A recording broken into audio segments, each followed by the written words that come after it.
Everyone, welcome back on your on channel ways of study. How are you? कैसे हैं आप सभी? I hope सब बहुत अच्छे से होंगे, बढ़िया से होंगे, मस्त होंगे। तो कैसा रहा आपका फेस्टिवल? कमेंट बॉक्स में ज़रूर बताएं। तो हम सीख रहे थे एक्टिविटी से पेसिव बनाना। हमने 10 स्पेशल रूल्स को कंप्लीट कर लिया था। आज हम उससे आगे के रूल्स को समझेंगे। ओके, तो शुरू करते हैं आज का सेशन। तो हमारा इसमें रूल नंबर कौन सा आएगा? 11। कुछ ऐसे सेंटेंस भी होते हैं जो लेटर से स्टार्ट होते हैं और जिनसे क्या होता है, सजेशन का भाव का बोध होता है, यानी कि क्या पता चलेगा कि उसमें कोई सलाह दी जा रही है। तो इस प्रकार के पेसिव को सेंटेंस कैसे में बदला जाएगा, तो लिखेंगे कुछ ऐसे सेंटेंसेस होते हैं जो लेटर्स से स्टार्ट होते हैं और इनसे सलाह यानी कि सजेशन का बोध होता है। क्या होता है? सजेशन का बोध होता है। तो ऐसे सेंटेंसेस को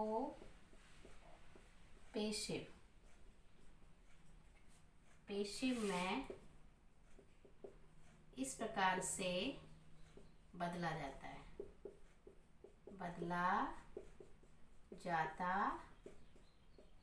वो क्या है देखते हैं।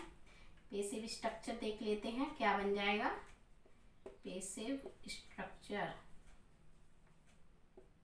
जैसे सेंटेंस में लिखा हुआ लेट अस, तो हम उसको वहां पर शुरुआत करने के लिए उसको क्या लिखेंगे? इट इज सजेस्टेड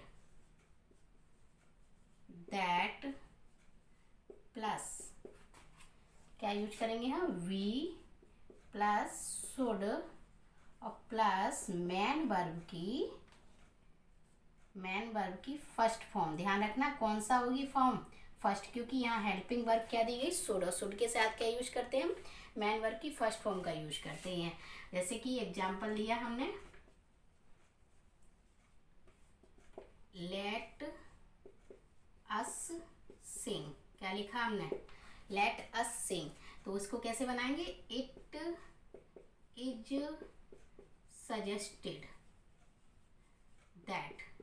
ओके, अब दिया गया है अस को बदल देंगे हम वी में, ठीक। और क्या ये हेल्पिंग वर्ब यूज करेंगे? शुड, और मैन वर्ब क्या दी गई? सिंग, तो हम यहाँ लिख देंगे सिंग। Okay, very simple. बस आपको ध्यान रखना है इस प्रकार से अगर सेंटेंस आए तो आप किस में बदलेंगे। एक और लिख लेते हैं, जैसे लिखा मैंने, let us play together. Okay, तब क्या लिखेंगे? It is suggested that we should play together. Okay, तो आपने देखा कि अगर सेंटेंस लेट अस से स्टार्ट होता है और उसे सजेशन का भाव प्रकट होता है तो हम क्या करेंगे? इट इज सजेस्टेड दैट लिखकर वी शुड लगाकर बाकी सेंटेंस यानी मैन वर्ब को जोड़ देते हैं, और वो जो बचा और भी वर्ड हो तो उनको भी बाद में लिख देते हैं। ओके, तो इतना नोट करते हैं, फिर आगे बढ़ते हैं। नेक्स्ट रूल नंबर है 12। ओके,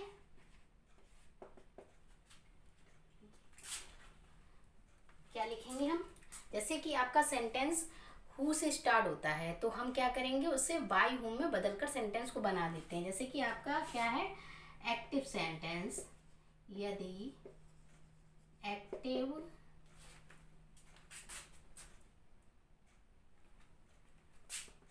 एक्टिव सेंटेंस हु, ठीक है, हु शब्द से स्टार्ट होता है तो पेसिव सेंटेंस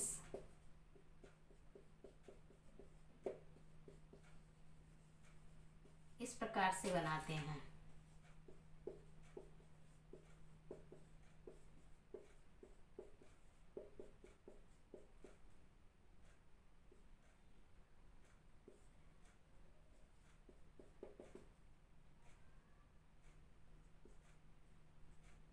बनाते हैं जैसे कि मैंने लिखा स्ट्रक्चर,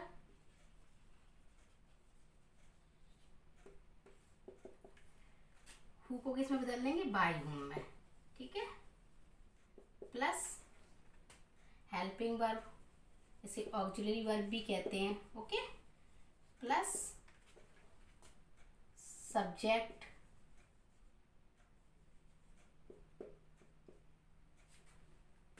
प्लस मैन वर्ब की थर्ड फॉर्म और प्लस क्वेश्चन मार्क, ठीक। अगर आपको बाय होम से नहीं बनाना, सेंटेंस हु से ही बनाना है, तो आप हु से भी बना सकते हैं। जैसे कि आप स्ट्रक्चर में लिख ले, एक और सेकंड स्ट्रक्चर इसका लिख लेते हैं, हु प्लस हेल्पिंग वर्ब, जिसे ऑक्सिलरी वर्ब भी बोलते हैं, आप राइट कर सकते हैं, plus subject, plus man verb की कौन सी फॉर्म आएगी, थर्ड फॉर्म, प्लस बाई और प्लस और क्वेश्चन मार्क, ठीक है। बाई कहाँ पर, लास्ट में भी यूज कर सकते हैं। जैसे कि मैंने सेंटेंस लिखा, हु टॉट यू इंग्लिश, ठीक है। तो क्या बनाएंगे, हु को पहले फर्स्ट स्ट्रक्चर से बना लेते हैं, हु को किस में चेंज कर देंगे, बाय हुम में, ओके। उसके बाद हमें चाहिए मैन वर्ब, हेल्पिंग मतलब हेल्पिंग वर्ब चाहिए, और सब्जेक्ट हमारा क्या बन जाएगा यहाँ पर, यू। तो यू कैसा है, पास्ट में जाएगा तो क्या यूज हो जाएगा, वर्ब, ठीक है, क्योंकि सेंटेंस पास्ट में है। तो हम क्या लिखेंगे, who were you taught English, okay. अब नेक्स्ट सेंटेंस से इससे बना लेते हैं, जैसे कि who were you taught English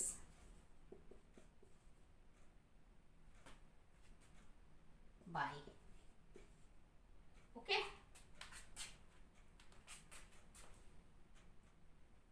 okay, इतना समझा आपने। एक और सेंटेंस समझ लेते हैं, जैसे मैंने लिखा, who wrote this book, okay. तब क्या करेंगे हम, फर्स्ट स्ट्रक्चर से ही बना लेते हैं, बाय हुम, फिर दिस बुक सब्जेक्ट बनाएंगे, तो यहाँ पर हेल्पिंग वर्ब क्या आ जाएगी, वॉज दिस बुक। अब थर्ड फॉर्म चाहिए हमें, रिटिन क्वेश्चन मार्क, ठीक। ऐसे ऐसे भी बना सकते हैं, who was this book रिटिन bye, okay. तो समझ लिया आपने, दो प्रकार से इसे बना सकते हैं, ठीक। इतना नोट करते हैं, फिर आगे बढ़ते हैं जल्दी से।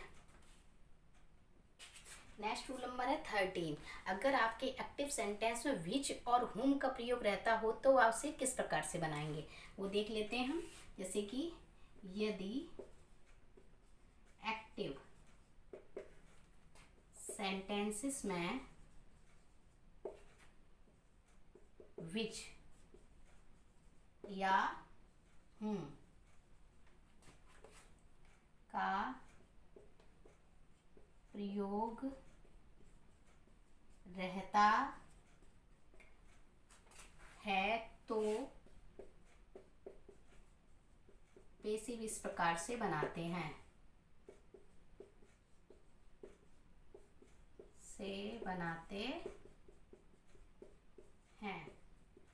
क्या देखते हैं। जैसे कि एग्जाम्पल लिया मैंने, विच टीचर टॉट यू, तब क्या बनाएंगे, बाई यूज करेंगे, फिर करेंगे विच, बाई विच टीचर, ठीक है। अब सब्जेक्ट ये यूज करने के बाद हम helping verb you taught, question mark. Okay, अगर ऐसे लिखा हुआ है जैसे whom did laugh at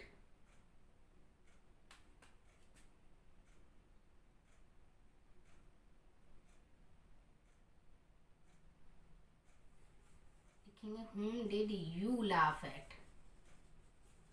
ठीक है, उल्टा हो गया। अब क्या लिखेंगे, जैसे whom आया तो उससे चेंज कर देंगे हम whom है। ओके, उसके बाद हम यूज करेंगे क्या, वो खुद में सब्जेक्ट होता है सिंगुलर तो वॉज, और सब्जेक्ट हो गया, हेल्पिंग वर्ब हो गई, अब हमें चाहिए man verb. Laughed eight, third form होगी लाफ्ड, और अगर एट लिखा है जो प्रोपोजिशन होगा उसके साथ में ही लिख देंगे यहाँ पर। उसके बाद बाई और ऑब्जेक्ट हमारा बन जाएगा ईओ। Okay, question mark. तो आप इस प्रकार से बनाएंगे अगर सेंटेंस इसके साथ ऐसे आता है। ओके, इतना समझ आया, इतना नोट करते फिर आगे बढ़ते हैं।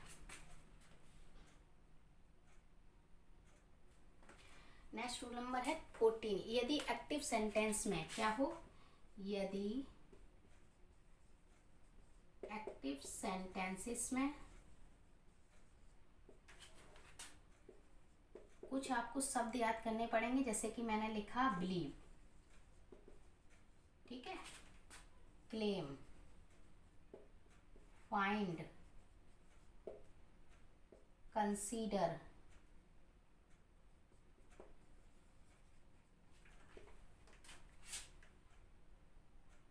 और जैसे से, थिंक, नो,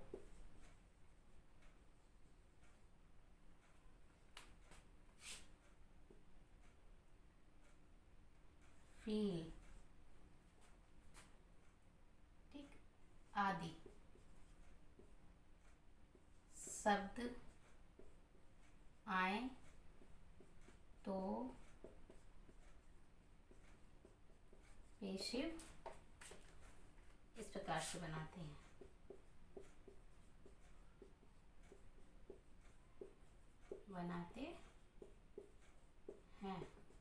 कैसे, जैसे कि मैंने स्ट्रक्चर बताया,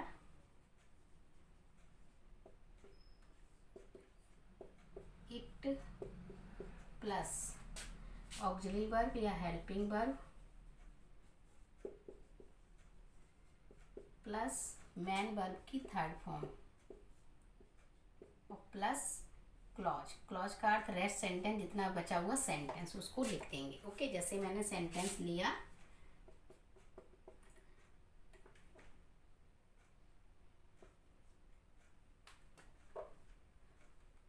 we believe that the Bihar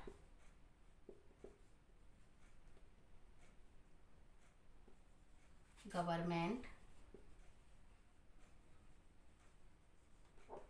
is honest.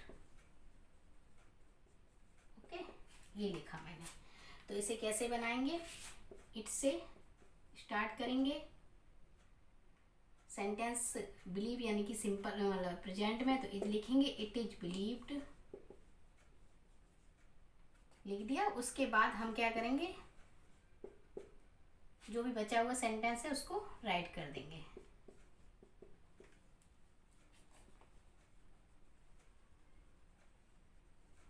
Is honest. Okay, इसे इस प्रकार से भी बना सकते हैं, the Bihar government is believe to be honest, इस प्रकार से भी राइट कर सकते हैं। ओके, जैसे मैंने लिखा बी फेल्ट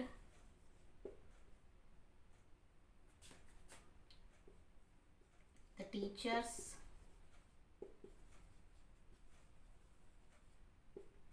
वर लेबोरियस। ठीक, तब इसे कैसे बनाएंगे, इट वॉज, क्योंकि सेंटेंस पास्ट में है, फेल्ट, बाकी सेंटेंस आप राइट कर देंगे, that the teachers were laborious. Okay, तो आपने क्या सीखा कि अगर सेंटेंस में ये आगे और भी सेंटेंस हो सकते हैं, जैसे मैंने 2 बनाकर दिखाए, कुछ और शब्द भी यूज हो जाएंगे, तो आप इस प्रकार से इसको बना सकते हैं। ओके, इतना नोट करें, फिर आगे बढ़ते हैं। आगे कुछ सेंटेंसेस को हम एग्जाम्पल के थ्रू समझ लेते हैं। जैसे कि मैंने लिखा सेंटेंस, जैसे लिखा ही आस्क्ड मी, उसने मुझसे पूछा, क्या पूछा, if I could kill a lion. अगर इस प्रकार से सेंटेंस लिखा हुआ तो पेशे में कैसे बदलेंगे, तो आप देखेंगे लिखा ही आस्क्ड मी, यहाँ पर आपका सब्जेक्ट भी दिया गया, मैन वर्ब भी दी गई और ऑब्जेक्ट भी दिया गया। तो इसी को आप क्या करेंगे, सब्जेक्ट बना लेंगे। मी का सब्जेक्ट क्या हो जाएगा, आई। पास्ट में सेंटेंस है तो क्या बना देंगे, वॉज, और मैन वर्ब क्या दी गई, आस्क्ड, आस्क्ड लिख देंगे आप।